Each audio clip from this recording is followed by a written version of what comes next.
ನಮಸ್ಕಾರ ರೀ ಎಲ್ಲರಿಗೂ.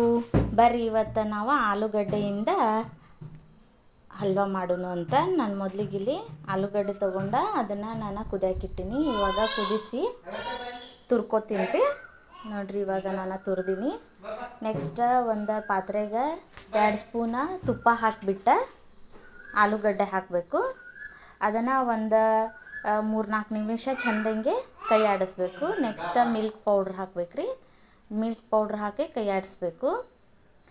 ಆಮೇಲೆ ಒಂಚೂರು ಅರ್ಧ ಕಪ್ ಹಾಲು, ಒಂದು ಸ್ಪೂನ್ ಸಕ್ಕರೆ ಹಾಕಿ ಒಂದು 3-4 ನಿಮಿಷ ಮತ್ತು ನಾವು ಅದನ್ನು ಫ್ರೈ ಮಾಡ್ಕೋಬೇಕ್ರಿ. ಫ್ರೈ ಮಾಡ್ಕೊಂಬಿಟ್ಟು ಇವಾಗ ನಾನು ಸ್ವಲ್ಪ ಏಲಕ್ಕಿ ಪುಡಿ ಹಾಕ್ಕೊಳತ್ತೀನಿ. ಏಲಕ್ಕಿ ಪುಡಿ ಹಾಕ್ಕೊಂಡು ಮಿಕ್ಸ್ ಮಾಡಿ ಇಟ್ಟರೆ ನಮ್ದು ಆಲೂಗಡ್ಡೆ ಹಲ್ವಾ ರೆಡಿ ಆಯ್ತು ನೋಡಿರಿ. Quick and easy. ಈ ರೆಸಿಪಿ ನಿಮಗೆ ಹೆಂಗೆ ಅನ್ನಿಸ್ತು ಅಂತ ಹೇಳಿ ಕಮೆಂಟ್ ಮಾಡಿರಿ, ಲೈಕ್ ಮಾಡಿರಿ, ಸಬ್ಸ್ಕ್ರೈಬ್ ಮಾಡಿರಿ. Thank you.